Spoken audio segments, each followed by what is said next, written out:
Welcome in, Hawks fans. Your boy Bryce Lewis back at it again for another Believe in Hawks episode. So today we're going to do something a little different on Believe in Hawks. Instead of talking about the game that just happened, the Clippers game, really not much to talk about. Three top guys are out. Not really much to talk about. We're going to talk about the other news that happened the day of that game and the Giannis news. Giannis, apparently him and his agents are talking to the Bucks about his future. Brian Windhorst said he asked for a trade before the season, but then recommitted to the Bucks, and now they're reconsidering everything. He apparently gave the Bucks a 25-game sample size to determine if he feels like he can win here or not. And so now it seems like everybody believes it's inevitable that there's going to be a split. We just don't know if it's going to be this season or they're going to go do it this next offseason. So with that, a lot of speculation runs wild. Who would be the teams? Who would be in for it?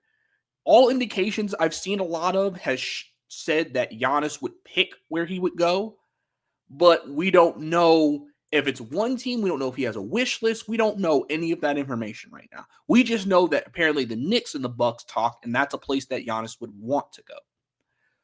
But one team has been thrown into the mix, especially now after we've kind of seen how the draft and the start of the season has gone, and that's the Atlanta Hawks. And that's what we're going to talk about today. I'm going to talk about my thoughts on just them making the move on Giannis first. Should they not? My concerns, the positives of the move. And then I'm going to get into some trades that I've seen posted by ESPN, Bleacher Report, on Twitter, whatever. Because, a lot of it is around the same in terms of framework, but there's three different scenarios. I've seen some that have Trey being traded. I've seen some that has Jalen being traded. And I have some that potentially the Hawks can pull off a trade without trading either one.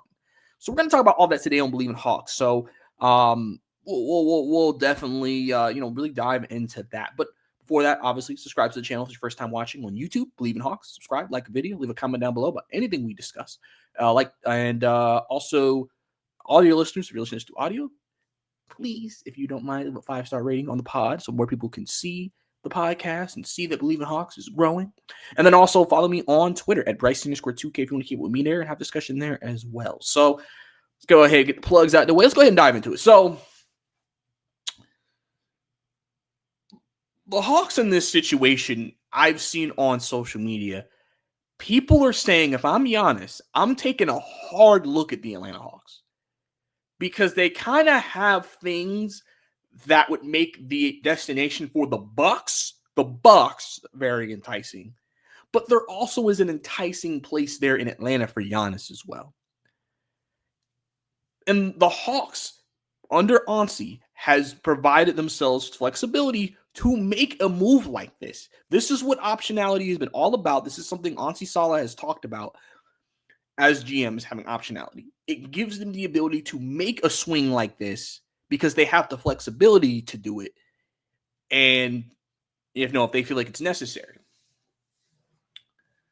I think there are some things that have happened this season that I think has changed some people's thoughts on this compared to the first time we heard about the Giannis trade rumors this past summer. At that time, Jalen Johnson was coming off a second year of not finishing the season, right? And obviously we're still early in this season. But, we've seen the flashes of Jalen. But, people were kind of like, if he can't stay healthy, we may need to make the move, right? So far this season, Jalen Johnson is balled out. He looks like he's going to make his first all-star appearance at the rim. He's an automatic threat anywhere on the court. And now, because the Hawks have had this success without Trey while he's been hurt with the sprained MCL, some people are like, do you move off of Trey? He has an opt-out after this season. So here's the thing. If you trade for Trae Young, he could opt out. He could still say, I'm not staying in Milwaukee and still be back as a free agent next year and trying to find a new destination. But if you're the Bucks, it gives you a franchise player in replace of your franchise player. And it allows you to maybe continue to have a route to stay competitive, right? And so that's been something that's been thrown out there as well. And then the Pelicans' first-round pick. That is the most interesting item, I think, of the entire Giannis Hawks equation. Because the Hawks could essentially give the Bucks their pick back so to say. I didn't research the details behind the pick, but basically the pick that the Hawks got, I know this, is going to be the best out of either the Pelicans or the Bucks. So the Pelicans and the Bucks finish with bad records. If the Bucks get 3 and the Pelicans get 5, we will get that Bucks pick. We will get 3. So we are going to get that highest pick that we can get from that. And if you're the Bucks, that would be highly enticing.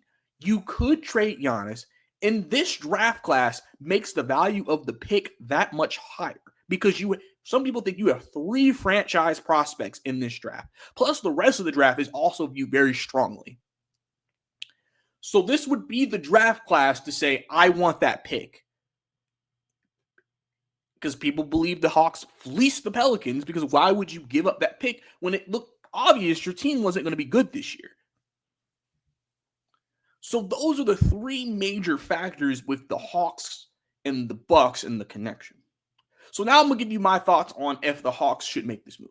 So I think the Hawks are in a very interesting place. They're in the middle of building something, right? Young talent, Ricochet, Dyson Daniels, Onyeka Okongwu, Jalen Johnson. You've built all these young talents here. You drafted all these guys, right? Except Dyson, but Dyson didn't get his first real chance to play till he got here in terms of like a starter. And you have Trae Young, right? Who people believe you've been building this roster around. You have had roster construction issues the last few seasons. But this is the first year where you feel like we have a little bit more depth on the team. We have some draft picks back after the DeJounte Murray trade. We are in a much healthier roster, assets, franchise position right now. And when you make a move like trading for Giannis, you are committing to giving up that. The key really in those negotiations is how much do you give up? Can you keep some of it? That's kind of the big thing here. And the thing, too, is it's not like we have answers. Like we know what the peak of this Hawks team is with the current batch of talent. Right now, all we can do is project what we think it can be, what we think they can become. But we don't know what they can become. I mean, literally, this is the first year with the current roster that we think we're a playoff team. The question is, how high in the Eastern Conference are we going to be?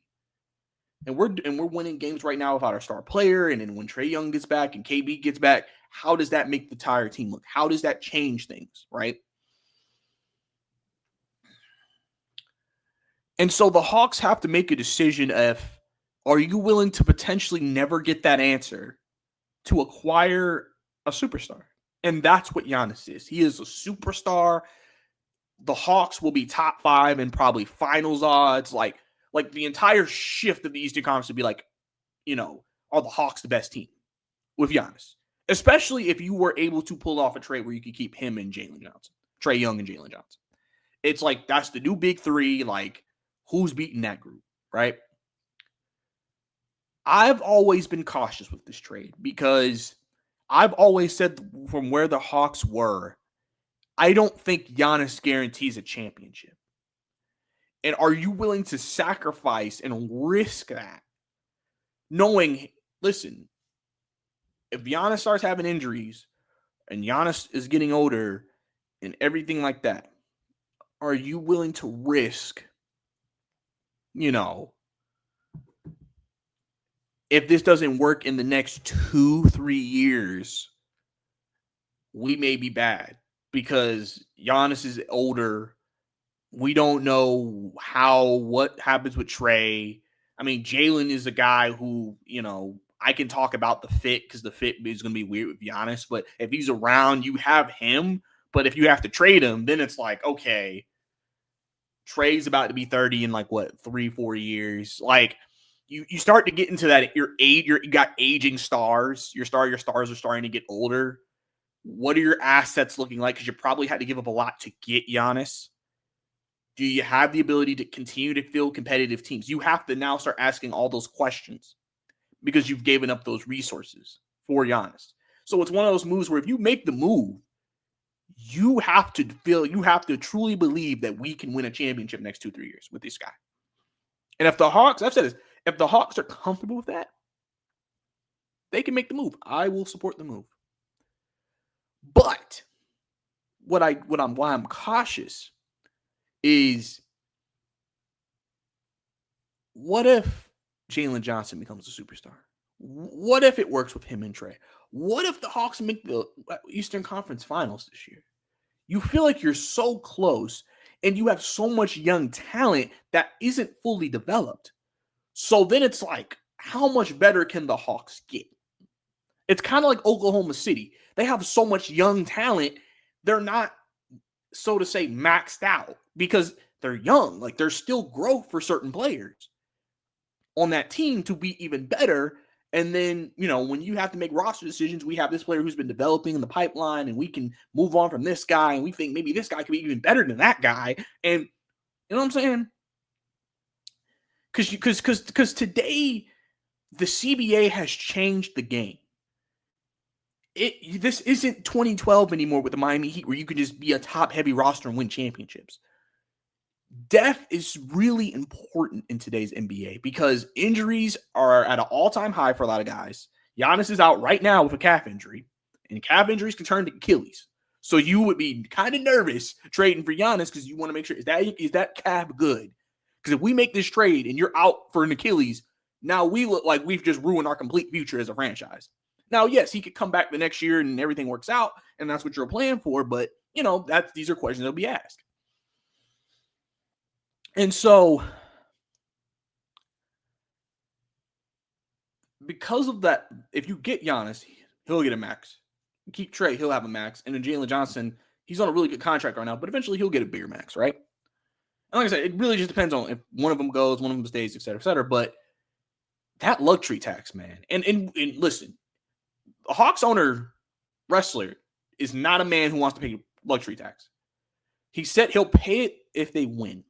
And to me, what that means is, if the Hawks are like an Eastern Conference or Finals team under the tax, he'll pay luxury tax to get back to that.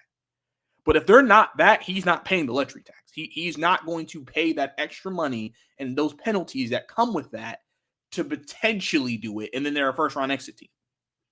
Owners just don't want to do that. Why am I going to lose money to not be a top team, essentially?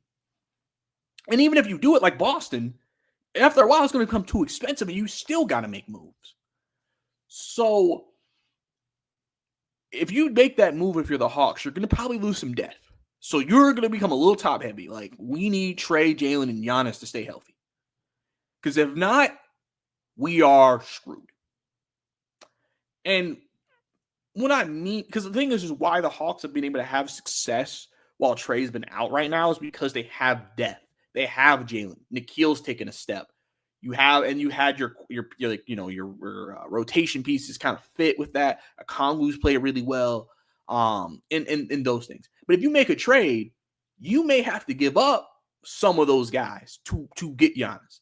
Now, if one of those guys go down, you don't have that same roster ready to go. You have Keaton Wallace, and I'm just not a shot at Keaton Wallace, but I think everybody in the Hawks groups feel like Keaton Wallace is fine. He ain't great. He ain't somebody you want playing major minutes for you. But that's what you potentially are going to have if you make a move like that. He'll have to play major minutes for you, especially if you trade Trey, because you ain't got no other point guard on the roster but him. So to me, I've always been like, listen, if the Hawks do it, they just have to make sure it's worth it. The biggest thing will be,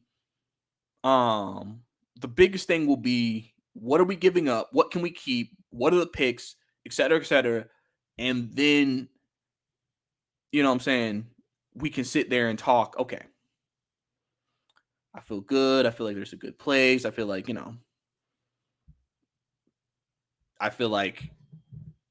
the Hawks are obviously all in. They're trying to win. And you kind of go from there.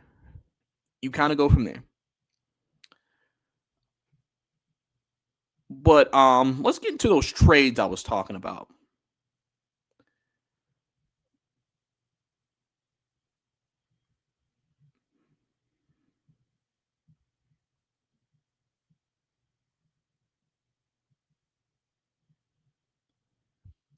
So I'm just going to list off some trades that I've seen, and I'll give you my thoughts on each of those trades.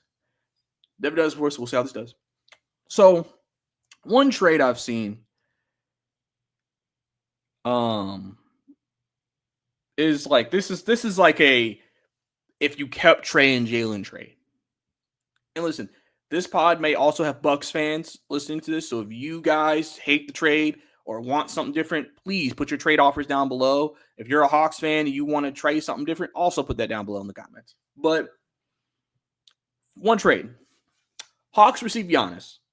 The Bucks receive Kristaps Porzingis, Zachary Ricochet, that Pelicans pick, the 2026 San Antonio pick, and Milwaukee gets their first round 2027 pick back. First round pick back. Right? So for this trade, this has been something I've seen where Kristaps would be a very popular name because again, he's on an expiring contract. So again, the Bucks, you get a 7-foot big. Obviously, you have Miles Turner. I don't know how that fit would work with 2 7-footers. KP is not really a 4, and I guess if you had someone play at the 4, it would be Miles. But then you could bring KP off the bench if you're the Bucks. You could do that as well. But you would have a very tall center group. Center room is tall. And then you get 3 picks. You get that Pelicans pick who could end up being one of the top 3 players in this draft. You get another first-round pick, and then you get your pick back next year. I feel like the Bucks could. The biggest thing really is this: what do the Bucks want? Do they want to completely rebuild and start over, or do they want to stay competitive? This gives them ability to kind of do both. You get that young talent Ricochet. You get a potential generate like a franchise player next year. You get KP who you can let go after expiring. But so you get financial flexibility. You'll get financial flexibility from this trade. You'll get some draft capital, but you've got some pieces to kind of be competitive, right? Or, but we don't know how the young players are going to come together, right? But, like, that is a potential trade. I don't know if the Bucks make that. I don't know if the Bucks feel like that's a good enough trade for them. I could see the Bucks maybe wanting one more pick or one more pick swap or another player. So that's just one trade. Because, like, I think a lot of people like to try to, like, build a trade around, like,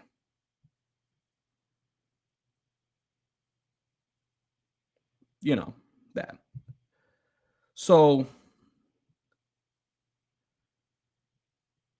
a trade they showed on ESPN was, and they didn't show what the Hawks would receive Giannis, but one trade that I saw on ESPN was the Bucks getting Trae Young, Zachary Ricochet, the Pelicans Milwaukee first, a top 2027 top 4 protected pick, and then a 2029 and a 2031 first. So that would maybe move the Bucks more. You get a franchise player, you get a number 1 pick, you have the chance now to add Trae Young. He could be your point. You get potentially to add an AJ or a Cam Boozer, and then you get Zach, and then you have Miles Turner if you want to keep him around, and then you have some more picks. That I could see how the Bucks may take that trade because it's really about how they view it. We're getting a talent, we're getting a franchise player. Like realistically, with that trade, you're probably somewhat still competitive this year, but knowing that we could be competitive and still get a top pick because the Pelicans are bad. Now, here's the thing, though. There's no guarantee that Pelicans pick can be top 3, even if they have one of the worst 3 records in the league. We've seen the last 2 teams that have gotten the number 1 pick in the NBA draft have been play-in teams that lost while in it. But that could be a pretty decent haul for the Bucks. And I think that makes them a sleeper. It makes them a sleeper. It makes them kind of, it puts them in a good position. But like I said, it depends on what the Bucks actually want from the trade. What do they want from the deal? So that is something that could happen. This is a fan trade I've saw. One move is the Hawks acquire Giannis and Taurean Prince, former Hawk Taurean Prince. Then we give the Bucks Kristaps Porzingis, Zachary Richichet, Dyson Daniels, Azanul, the 2026 first, a 2029 first, and a 2030 first. Now, for me in this trade, I feel like if you're a Hawks fan, you are worrying, are we giving up too much? Because even the person who posted this said, I'd rather keep Dyson out of this trade if we could. If we can keep Dyson and give up those guys. And then if you're the Bucks, is that enough without Dyson? Dyson might sweeten it because now you get you a 2 for the future. You basically get 2 players who could be your starters for future years. Asa Newell could potentially become a starter for you. And Kristaps is expiring. You can let him go. You essentially are getting potentially 3 young pieces for your future in your core. Like you have a brand new core with that. And then you still get the first, potentially one of the best, a top pick in the next year's draft. You know what I'm saying? And then you give up Giannis and Taurean, which, I mean, Taurean Prince ain't no game-changing player. He's a good rotation piece, though. If you're the Hawks, you're like, okay, we get Giannis, star, right? So you're keeping Jalen, you're keeping Trey, you're giving up Dyson. So you keep Nikhil, so you're probably starting Nikhil at the 2. Your 3 is Taurean Prince, I guess. He'll be your starting 3. And then I guess, I mean, I say the Jalen Giannis thing I'll get to in a sec. I guess you have Jalen or Giannis play 4 and 5, or you have Giannis play 5 and you have Jalen play 4, and that's your starting lineup. And you're like, that's a pretty good starting lineup, especially with Nall taking the step he's put. Nikhil's taking a big step. Obviously, your bench is a little depleted. Your bench is Keaton Wallace, Luke Kennard, Vic Krejci, the dreaded 3-guard lineup that doesn't do good. Mo Gay, and Onyeka Okongwu. So your front line is fine. Front line's good. It's that those 3 guard. Like, are you comfortable with that? Would you try to make another move on top of that? That'd be a question. Do you give guys like Jacob Toppin a chance in that situation on others? But that's a potential other trade that was proposed by a fan that the Hawks could do. Again, I can see it from both sides. It just depends. What do the Bucks want? But let me get into this before I continue, because I think one of the big things if we do keep Jalen with Giannis is they kind of play similar games, because Giannis is essentially expanded into almost like a point forward. He can bring it up the floor. He can kind of run the offense, get downhill, attack, kind of like Jalen. Kind of bring it down the floor, attack, dribble, pass. Like, I think Jalen's a better passer than Giannis, but I mean, they kind of have similar skill sets, and they both are like, we want to attack the paint. So it'd be interesting to see how that would mesh between the two of them. Would it be smooth? Would it be a bit of a weird fit? Because people have always talked about, if you do want to play Giannis at the 5-4, you have to have like the right center to play with him, which they say Miles Turner is one of the few centers who can play with Giannis. You don't want a Capella next to Giannis or anything like that. Jalen wouldn't obviously be in the paint. In that situation, Giannis would be the 5. So, I mean, if they want Jalen to float around the 3-point line, they could. He's a 40% 3-point shooter this season. So, I mean, he's a better shooter than Giannis, but that could be something you do. There's also another trade where the Hawks trade Trae Young, Zachary Richichet, the 2026 first, another 2026 first, and then a 2028 first, and the Hawks would get back Giannis and Kevin Porter Jr. That would be intriguing. Kevin Porter Jr. has always been an interesting player to me. He's one of those guys who he can get hot and drop 30 in your head, but he also sometimes can play very unethical hoops. So it's like he can also shoot you out of a game. Obviously, you probably would start him. Maybe. He's a shooting guard, so like you're adding to Nikhil, Dyson, and like you have no point guard in that group. So I mean, I guess you could start Kevin Porter Jr. at point if you want. You could start Nall and Dyson, and then your 3 is Kevin, and then Jalen and Giannis. I mean, I don't know how y'all guys feel about that. But that's also another potential move you could make. And then, like I said, the Bucks get 3 picks out of it. Let's see. What's another move that I've seen that they say the Bucks might consider?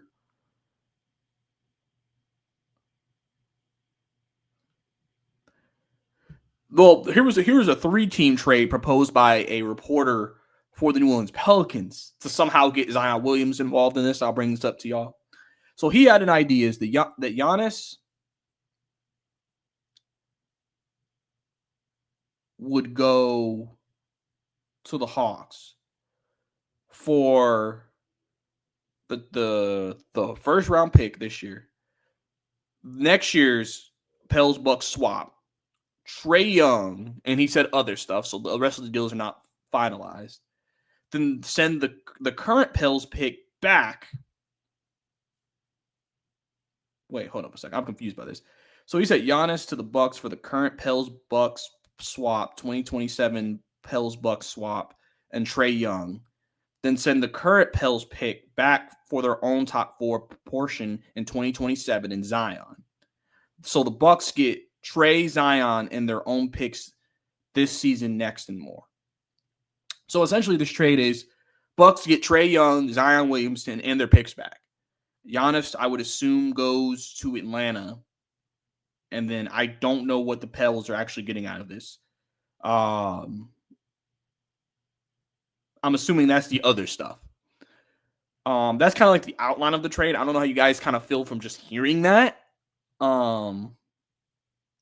Somebody put a comment down below of like what that trade could look like. So one person was like, the Hawks could get Giannis and DeAndre Jordan. The Bucks would get Trae Young, Zion Williamson, and Jordan Hawkins. And then the Pelicans would get Luke Kennard, Kyle Kuzma, and Bobby Portis. Pelicans got players they can move. Because I know I have heard that Kyle Kuzma could be a person they attach to the trade just for salary reasons. Get him off the books. Bucks, obviously, apparently the Bucks would get Trae and Zion.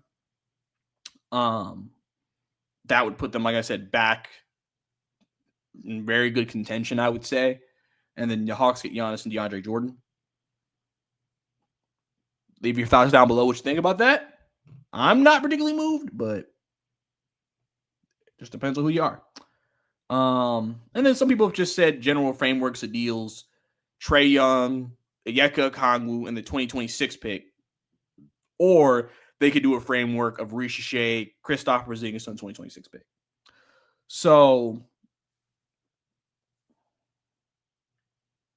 I don't know. If you're a Bucks fan listening to this, does that move you? If you're a Hawks fan, does that move you? Those could be frameworks. OO probably has more value than KP, but Rishi Shea is a former number 1 pick, and that 2026 pick is going to be involved in every single trade that you think of. So definitely something. But listen, I've seen some people think if that's not Jalen in that New Orleans first, there's nothing to talk about. Like some Bucks fans are like, Jalen. I think Jalen's from Milwaukee, so people were pretty much just like, what if the Bucks give up Jalen? How does that change frameworks of deals? And I'm like, yeah, they kind of have a point. So, Jalen, it's interesting because I think a lot of Hawks fans are looking at Jalen's performance and kind of like, I kind of want to hang on to my 23-year-old potential superstar player and know that, hey, if he works out, we may have him for 5, 6, 7 years of great play, then giving him up for Giannis, and then we may get 2-3 years and hope to God he doesn't have injuries. Trae Young, like I said, has been a popular name, as I mentioned a few times. Zachary Rishi Shea is going to be named and mentioned times. Dyson has been somewhat included in some trades, just depends. It's kind of one of those things where it's like, there's so many possibilities. But the one thing about a lot of these deals is these are deals that I think Milwaukee would be like, let's think about it. I don't think these are god-awful deals. Like, this is so bad. It literally just depends on what Milwaukee wants. Do they want to stay competitive? Do they want to just get young? Do they just want that Pelicans, Bucks picks? What do they want? And then the Hawks have to decide, Are we willing to give up that optionality we've created to go all in now, or do we hang on to our core and let's see it play out? If Giannis doesn't get traded this season, the Hawks could wait out and say, okay, how do we feel about this team going into next year? Do we think we need to go ahead and make that move? And then we'll go back into the Giannis sweepstakes again in the summer. There's so many moving parts and there's so much uncertainty that it really just depends. How high are you on Giannis? How high are you on the Hawks core? How high are you on the Bucks? As a Bucks fan, what do you want? These are all things that I think are interesting and it's going to provide a lot of discussion for the Hawks. You know, people have talked about, obviously, when the Hawks were looking for a president of basketball operations, they talked to Giannis's agent to potentially be that. And people were like, well, if he's the agent of Giannis, then clearly Giannis would probably want to go where his agent goes, which is Atlanta. So there are connections there. Like people feel like there could be a connection there with the Bucks and Atlanta. That's why I think the Hawks will be considered a dark horse suitor for Giannis throughout this entire process because of that. Until we actually get the actual notification that Giannis is going somewhere else or he stays in Milwaukee this season. But like I said, I think that's my thoughts pretty much on it. If you guys have any questions for me, you can leave down below in the comments. Give me your thoughts on trade deals that you would do, the trades that I mentioned, your thoughts on the team's positioning. What would you do if you're the Hawks? Do you think the Hawks should be aggressive? Do you think the Hawks should stay put? Who would you want to move? Who are untouchables for you? And like I said, if you're a Bucks fan watching this, also give those thoughts down below. What would you want from this situation? So, you know, I think overall, I think, you know, the Hawks are in a position right now where they have the flexibility to make the move. They want to make that swing if they feel like they can make it. Obviously, you have your own things you got to decide. Trae Young in that contract in the opt-out year, potentially. But if you think you can do it and you think that's something that you guys can build upon, then okay. If that's something you kind of like, I want to see out my young core, dude, I get that too. Everybody's going to have a different standpoint on it. So it just kind of depends. But I think that's about it for me here for the Believe in Hawks podcast. I appreciate you guys tuning in for another episode. Like I said, if you enjoyed the episode, subscribe to the channel. Leave a comment down below and like the video. If you're an audio listener, definitely you can leave a comment too, or, you know, leave a rating as well. You can listen to this podcast on any podcast platform out there. If you can't watch the video version, you can watch it anywhere. And also follow me on Twitter at Bryce_2K as well. So I think that's about it for me, guys. We'll be back again potentially after the next Hawks game. Hopefully Jalen Johnson gets back. I know he's questionable. KP is ramping up conditioning, so he may be back next game as well. So we'll have to see how everything works out. But I think that's about it for me. It's your boy Bryce Lewis. See you next time.